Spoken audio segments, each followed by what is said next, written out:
Students, आज के इस वीडियो में हम लोग अंडरस्टैंड करने वाले एक बहुत most important case for the CLAT PG exam हमारे लक्ष्य सीरीज के वीडियोस के अंदर में, जहां हम लोग आपको पूरा केस उसको पूरा डिटेल में एक्सप्लेन करते हैं कि आपके रेफर्ड केसेस, आपके रिलेटेड लॉज कौन से हैं, उस केस के अंदर फैक्ट्स क्या थे, इश्यूज क्या थे, मतलब जो जो पॉइंट पर क्लैट पीजी के अंदर क्वेश्चन बन सकता है वो सारे पॉइंट्स मैं आपको इस वीडियो में इतना डिटेल में एक्सप्लेन करूंगा कि अगर आपने वीडियो पूरी देख ली, आपको आधे घंटे के अंदर ये पूरा केस घोट के आप पी जाओगे, इतना मैं आपको गारंटी देता हूं। और इस पीडीएफ को पाने के लिए प्लीज हमारे व्हाट्सएप और टेलीग्राम ग्रुप को ज्वाइन करिएगा, वहां पे आपको ये पीडीएफ मिल जाएगा और इससे रिलेटेड जो आपके प्रैक्टिस क्वेश्चंस हैं वो भी हम लोग आपको यहाँ पे इस वीडियो के अंदर में एक्सप्लेन करेंगे। उसकी पीडीएफ आपको हमारे व्हाट्सएप टेलीग्राम ग्रुप पे मिलेंगे। अब देखिए, ये जो आपका केस है वो है आपका राइट टू डिजिटल एक्सेस के ऊपर। नाम है यहाँ पे Pragya Prasun versus union of India या Amar Jain versus union of India की जो केस है, इसके अंदर में बेसिकली जो कॉन्स्टिट्यूशनल राइट होता है,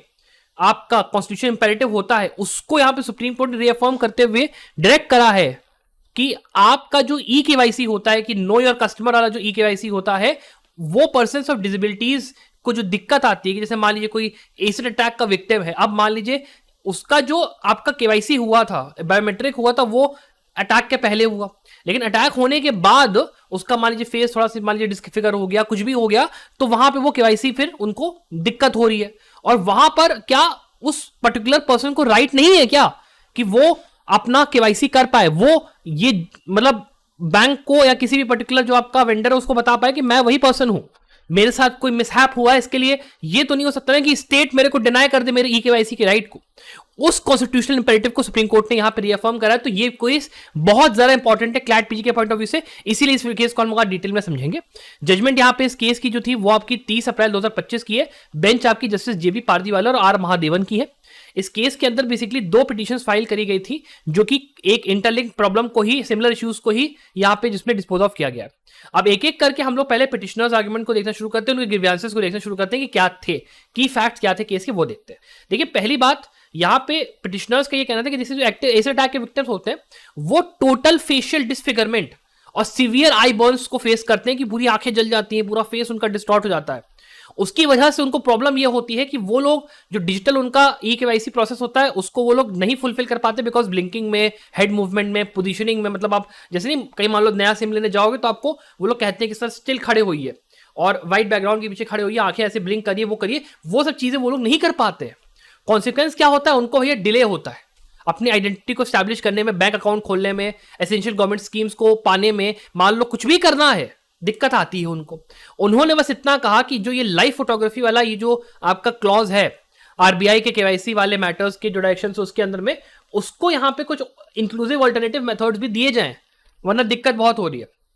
उसके बाद दूसरा जो पिटीशन था उसमें यह कहा गया कि एक इंडिविजुअल जो कि 100% ब्लाइंड है,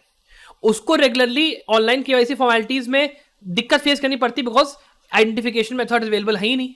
वो कुछ कर ही नहीं सकता। इसमें आपका जैसे मान लो सेल्फी लेना है, उसको पेन से मान लो साइन ही करना है, या उसको पेपर या पेन और माउस से स्क्रीन के ऊपर जाके प्रिंट या रीस्कैन करना है फॉर्म को, ओटीपी बताना है, बहुत ही छोटे अमाउंट ऑफ टाइम है कि भैया ओटीपी आया 60 सेकंड्स के अंदर बता दो। भाई ब्लाइंड इंसान के लिए कितना डिफिकल्ट है यार, नहीं कर सकता है, वो इनएक्सेसिबल है। कॉन्सिक्वेंस वो फिर से कुछ नहीं कर पाता है, कोई ट्रांजैक्शन कुछ नहीं कर पाता है। उसकी सॉर्ट क्या गया प्लेयर, ये कहा गया कि सर जो डिजिटल केवाईसी है उसके लिए एक्सेसिबिलिटी के लिए कुछ क्लैरिफिकेशन दिया लाइव फोटोग्राफ वाले पॉइंट के ऊपर कि बियॉन्ड ब्लिंकिंग या रीडिंग टेक्स्ट या ऑल्टरनेटिव फॉर्म्स ऑफ सिग्नेचर से थंब इंप्रेशन वगैरह है, उसको स्टैब्लिश किया जाए, कुछ तो किया जाए।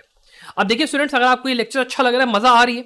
और आपको ऐसे ही लेक्चर्स पसंद है, आपको मेरा स्टाइल पसंद है पढ़ाने का, तो आप एक बार हमारा कंप्लीट एलएलएम का प्रिपरेशन कोर्स एक बार चेकआउट करिए। 4999 में ये कोर्स आपका क्लैट पीजी के एग्जाम के लिए अवेलेबल है। बेस्ट पार्ट इसमें क्या है कि सारे जितने आपके सब्जेक्ट्स हैं वो सारे कवर्ड है, A to Z हमने पूरा पढ़ा के रखा हुआ है, along with 50 full length mock papers. आपको कहीं और मॉक पेपर्स के कुछ भी करने की जरूरत नहीं है। अगर आप 70-80 डेज या 50-60 डेज जितने में भी आपको मान लो प्रिपेयर करना है इस एग्जाम को, जब भी आप ये वीडियो देख रहे हो, इस कोर्स से बढ़िया आपको कुछ मिलेगा नहीं। 4999 में केवल ये कोर्स आपका अवेलेबल है। Recent case laws, landmark case laws, सब कुछ कवर्ड है, हर फॉर्मेट का कवर्ड है। अगर आपको अप्लाई करना है प्लीज एक बार चेकआउट इसको करिएगा, डेफिनेटली करिएगा। अब यहां पे देखिए बच्चों, वापस आते हैं यहां पे दोनों पिटीशंस के अंदर में डिजिटल केवाईसी को लेके वहां पे था जो कि fundamental rights understand article 21 right to life, right to कि मैं जी सकूं अपने एक पूरे डिग्निटी के साथ, वो चीज यहाँ पे दिक्कत करी थी। और यहाँ पे जो प्रोविजंस थे right to persons with disabilities and RPWD act, उसके अंदर जो इनएक्सेसिबिलिटी होता है, डिसेबिलिटीज वाले पर्सन को दिक्कत होती है, उसका वायलेशन में कि जो आपकी केवाईसी प्रोसेस है आरबीआई की, उसी में कहीं ना कहीं दिक्कत है। ठीक है, अब इसमें इश्यूज देखिए क्या क्या रेज किया गया। पहली बात, क्या जो राइट टू डिजिटल एक्सेस है वो क्या एक इंट्रिंसिक कंपोनेंट है राइट टू लाइफ और पर्सनल लिबर्टी का, या फिर नहीं? बिकॉज यहां पे आर्टिकल 21 की इंटरप्रिटेशन सीधे सीधे वो हो रही है। इसको इन्होंने कहा कि हमको रीइंटरप्रेट करने की जरूरत है in the light of the latest technological realities, कि बिना टेक्नोलॉजी की जब कोई चीज हो नहीं पा रही है तो हमें उसको रिविजिट करने की जरूरत है। दूसरा सवाल, क्या स्टेट एक कॉन्स्टिट्यूशनल इंपेरेटिव रखता है कि वो डिजाइन और इंप्लीमेंट करे एक ऐसा इंक्लूसिव डिजिटल इकोसिस्टम जहां पे वो सबको यूनिवर्सली एक्सेसिबल हो, इंक्लूडिंग वो लोग भी जो कि मार्जिनलाइज्ड है, वल्नरेबल है? और नहीं अगर उनको मिल रहा है तो क्या ये जो डिजिटल डिवाइड है क्या उसको ब्रिज करने का काम नहीं है स्टेट का? ये चीज। तीसरी चीज, क्या जो करंट में डिजिटल ई केवाईसी या केवाईसी के आपके प्रोसेसेस हैं, क्या उनके लिए स्पेशल विजुअल टास्क, जैसे मान लो जो आपका मैंने जैसे समझाया था ना, सिम लेने के लिए आंखें ब्लिंक करना या कुछ भी, क्या वो डिस्क्रिमिनेटरी नहीं है? क्या वो बैरियर्स नहीं क्रिएट करते हैं ऐसे लोगों के लिए जो कि यहाँ पे डिसेबिलिटीज के साथ दिक्कत में आते हैं, जो कि आरपीटीडब्ल्यू एक्ट के प्रोविजन को सीधी सीधी चीज ये कहीं वैलिडेट करेगी? फिर एक रीजनेबल अकोमोडेशन, कि क्या आपको ऐसे अप्रोप्रिएट रूल्स बनाने की जरूरत नहीं है जिससे कि जो ये डिजिटल केवाईसीज होती हैं वो और एक्सेसिबल बने, इंक्लूसिव बने ऐसे लोगों के लिए जो कि यहाँ पे एसिड अटैक विक्टिम्स या पार्शली इंपेयर्ड विक्टिम्स हैं उनके लिए। फिर यहाँ पे पिटिशनर्स ने आगे फर्दर क्या बोला कि हमें यहाँ पर डिजिटल केवाईसी आपका होना चाहिए, इंश्योर करिए कि जब आपका banking, telecom, pension, insurance, government वगैरह में वो हो। दूसरा उन्होंने कहा कि भैया देखिए आपका यहाँ पे जो लाइवलीनेस की डेफिनेशन है कि यहाँ पर एक कस्टमर लाइव मतलब जिंदा का जो आपका बेसिकली प्रमाण है कि वो आप बोलते हो कि आई ब्लिंकिंग करो, रैंडम कोड्स को वो करो, हैंड राइटिंग कोड वो करो, वो पीडब्ल्यूडीज के लिए इम्पॉसिबल है, उसको आप ठीक करिए। उसके अलावा उन्होंने कहा कि डिजिटल केवाईसी जो प्रोवाइडर्स हैं वो यहाँ पे जो एक्सेसिबिलिटी स्टैंडर्ड्स होते हैं कि आप कैमरा अलाइनमेंट के बेसिस पे फेस को फोकस करके लाइटनिंग गाइडेंस उसको सही से वो लोग फॉलो करते नहीं है, जिससे कि ऑटोमेटिक जो कंप्लीशन होता है वो विजुअली इंपेयर्ड बंदों के लिए इम्पॉसिबल हो जाता है कि वो अगर किसी और तरीके से अगर ये स्टैब्लिश कर ले कि जो बंदा सामने खड़ा है वो कोई फोटो नहीं है, वो एक रियल बंदा ही कैमरे के सामने है, तो काम आपका आसान हो जाए। फर्दर सिग्नेचर डॉक्यूमेंट चैलेंज तो आता ही है कि जो इंपेयर्ड होते हैं उनको थंब इंप्रेशन मान लो नहीं वो कर पा रहे हैं, तो वो भाई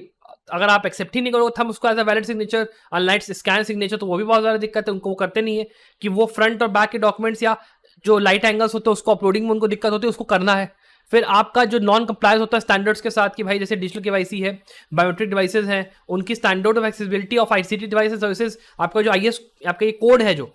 उसको ये कायदे से वो लोग करते नहीं है, वो लोग कंप्लाई नहीं करते। ह्यूमन फैक्टर होता है कि जो आपके ऑफिशियल और थर्ड पार्टी एजेंट्स होते हैं उनको आप असिस्टेंसी नहीं, ट्रेनिंग ही नहीं देते हो, वही नहीं करते हो, तो ये चीज़ बहुत गलत है। मतलब पिटिशनर्स ये सब कह रहे हैं। उसके अलावा प्रोहिबिशन होता है प्रॉम्प्टिंग में कि आरबीआई की मास्टर जो डायरेक्शंस है उसमें ये कहा गया है कि जो केवाईसी है उसके अंदर में आप जब बात करते हो किसी विजुअली इंपेयर्ड पर्सन के केस के अंदर में कि उसको हमको कैसे यहाँ पे वो करना है, उसके लिए कोई इफेक्टिव रेमेडी या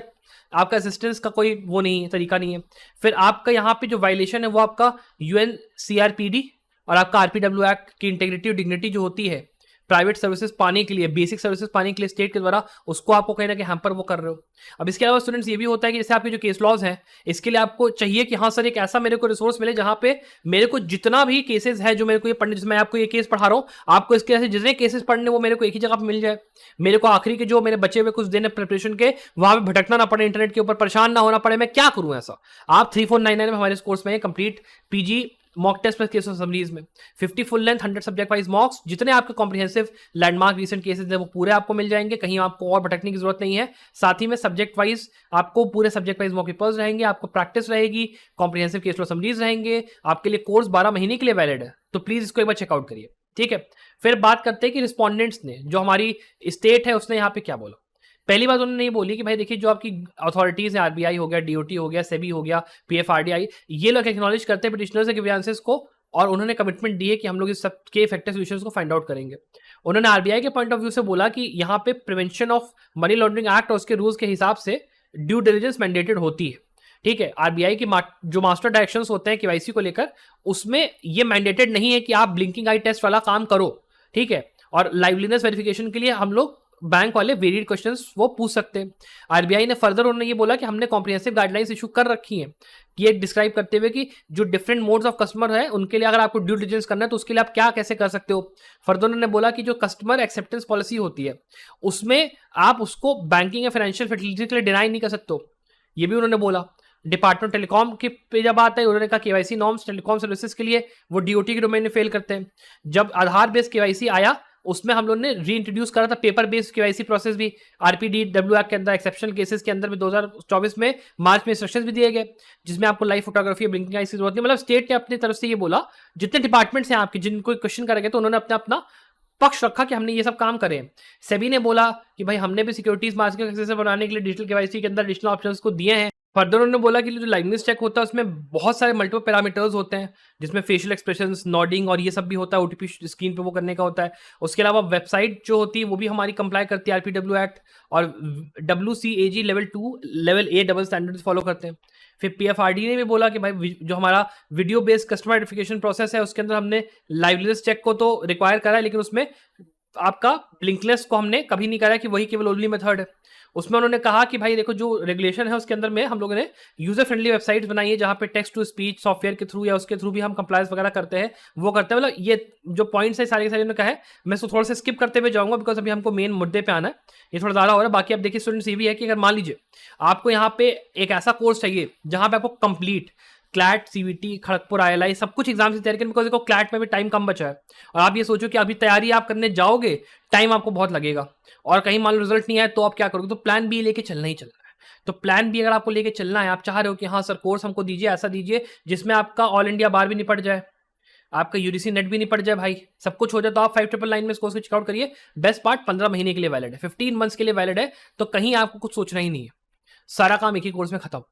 ठीक है, सारे एग्जाम्स का NISM हो गया, जितना सोच सकते सब हो गया, यूजीसी नेट सब हो गया, तो चेकआउट करना है, एक बार देख लो, आपको बहुत बढ़िया पड़ेगा। फिर आते हैं लीगल फ्रेमवर्क के ऊपर कि रेफर्ड क्या क्या फ्रेमवर्क था और क्या क्या केसेस थे। पहली बात तो प्रियम्बल का यहाँ पे वो हुआ। दूसरा आर्टिकल 21 में उन्होंने कहा कि हमको री इंटरप्रेट करने की जरूरत है राइट टू डिजिटल एक्सेस के पॉइंट ऑफ व्यू से राइट टू लाइफ को। आर्टिकल 14 और आर्टिकल 15 और आर्टिकल 38 राइट टू ऑब्लिगेशन होता है ना DPSP के अंदर में, कि आपको सिक्योर करना है social order for promotion of welfare of people. तो यहाँ पे स्टेट का ऑब्लिगेशन को इन्होंने कहीं ना कहीं रिअफर्म करा, इनका आपका यूज रहेगा तो इनको रट लेना इस केस के साथ। आर्टिकल 41 का यहाँ पे DPSP के अंदर में, ठीक है, डायरेक्टिव फॉर स्टेट पॉलिसी में कि भैया हाँ ठीक है आपको सिक्योर करना है राइट ऑफ डेवलपमेंट का। फिर इंटरनेशनल कन्वेंशन के अंदर में ये आपका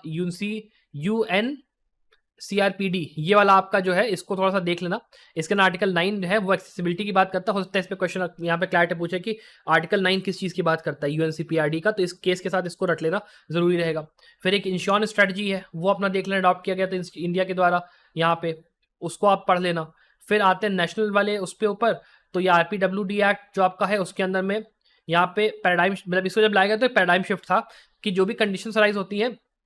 जहां पे आपको हिंड्रेंस मिलती है फुल पार्टिसिपेशन में किसी ऐसे पर्टिकुलर मेडिकल मॉडल में कि जहां पे आपको डिजेबल पर्सन्स को भी आपको यहाँ पे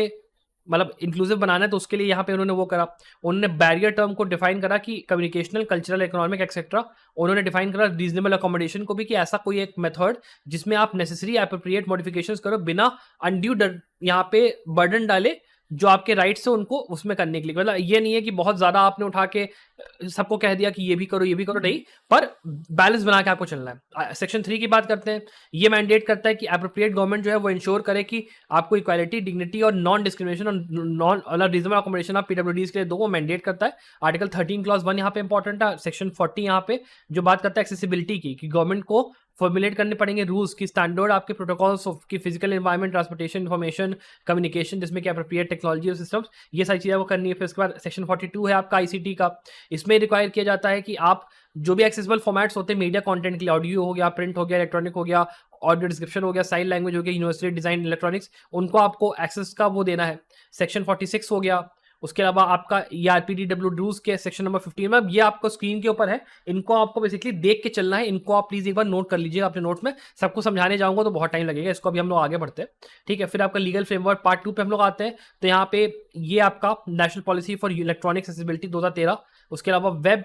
कंटेंट एक्सेस गाइडलाइंस, ये आपको वन मॉडल इंटरनेशनली रिकॉग्नाइज्ड एक आपका स्टैंडर्ड है, जिसमें कि आपको वेब कंटेंट एक्सेसिबिलिटी जो होती है कि वेबसाइट के ऊपर कैसी चीजें वर्क करेंगी उसको लेकर यहाँ पे बनाया गया था। फिर आपकी खुद की इंडियन गवर्नमेंट की गाइडलाइंस है वो है। अब आप क्या आते हैं रेफर्ड केसेस पे, देखिए एक आपका केस है Rajeev Ruturi versus union of India का, जो कि 2024 का केस है। इसमें लैंडमार्क रूलिंग थी कि एक्सेसिबिलिटी एक फंडामेंटल राइट है जो कि इंटीग्रल पार्ट है राइट टू लाइफ, डिग्निटी और फ्रीडम का अंडर आर्टिकल 21। उसमें उन्होंने जो रूल 15 है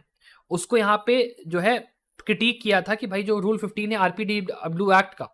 वो आपने जो कि नॉन मैंडेटरी बना रखा है, वो यहाँ पे पेरेंट एक्ट के उससे अल्ट्रा वायरस मतलब वो उस चीज को डिफीट करता है। उन्होंने फर्दर गाइडलाइंस दिया था गवर्नमेंट को कि वो लोग एनफोर्सिबिलिटी को मतलब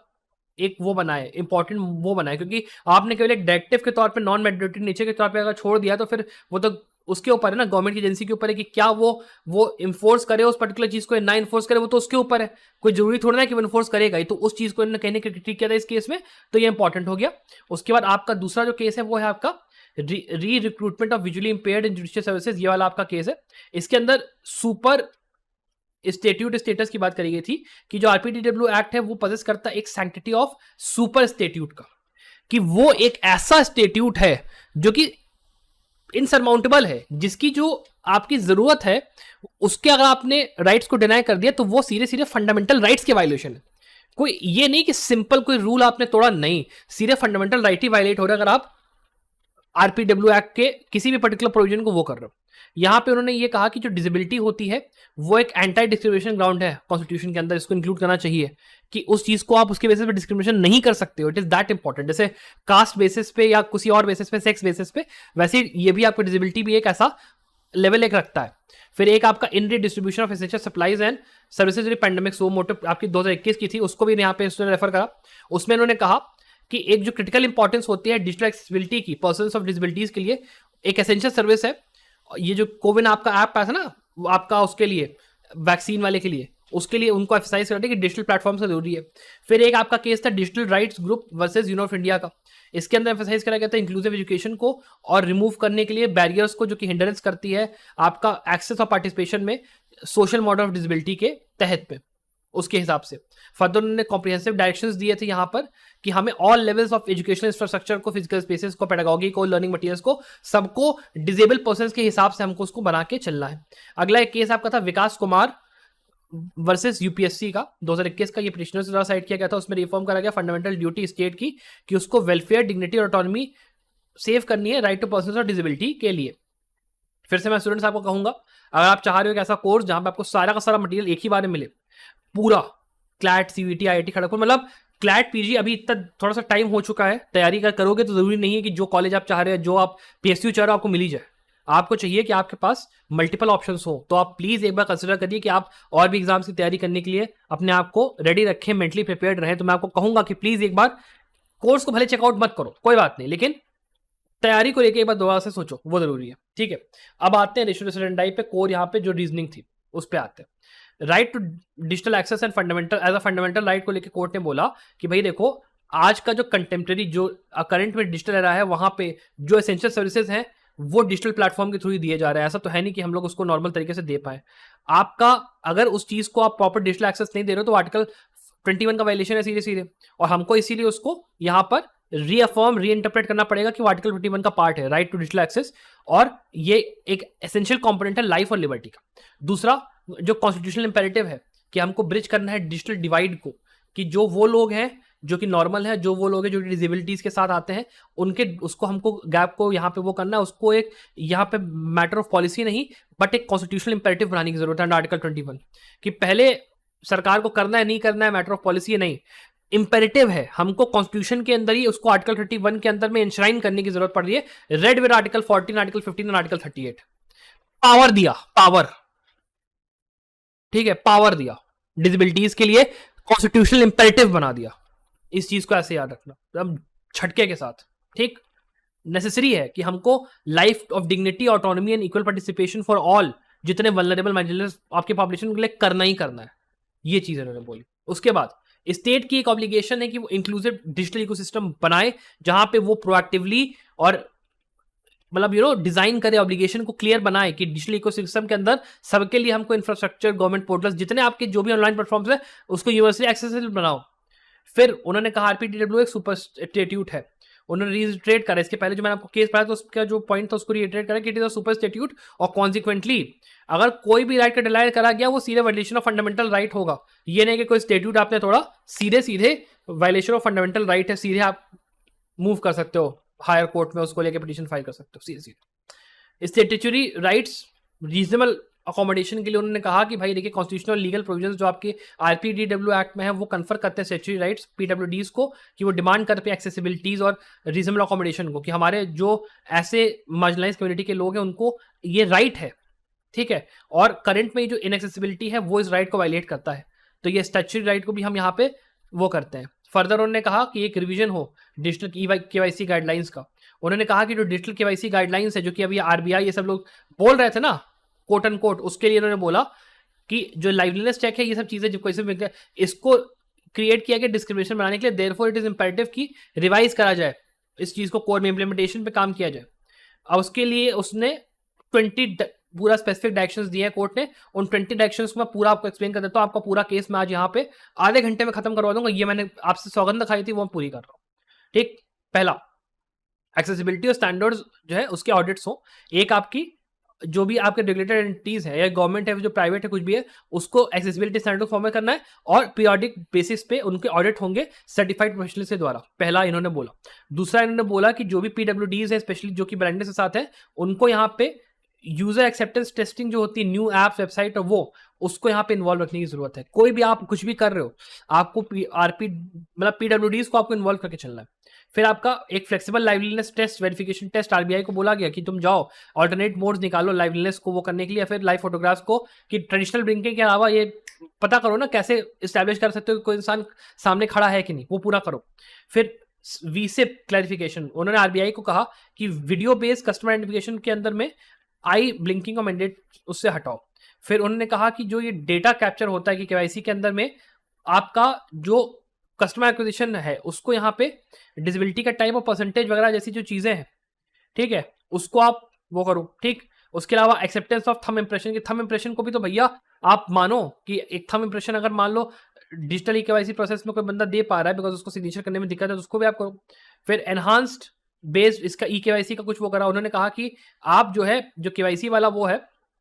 इसके अंदर में उसको अमेंड करते हुए आप इम्प्लीमेंटेशन को OTP based e KYC face to face वाले को आप कर दो कि फेस टू फेस कुछ हो पाए उसका। फिर continuation of paper based KYC, उन्होंने कहा कि जो आपका डिपार्टमेंटल वेरिफिकेशन है उनको ये बोला कि आप जो पेपर बेस्ड केवाईसी होता है उसको आप एक ऑल्टरनेटिव एक्सेस के तौर पे बनाओ कि मतलब अगर वो बंदे डिजिटली नहीं कर पा रहे तो आप उनको पेपर बेस्ड करो, ठीक है, सिग्नेचर जैसे भी करना उसको करो।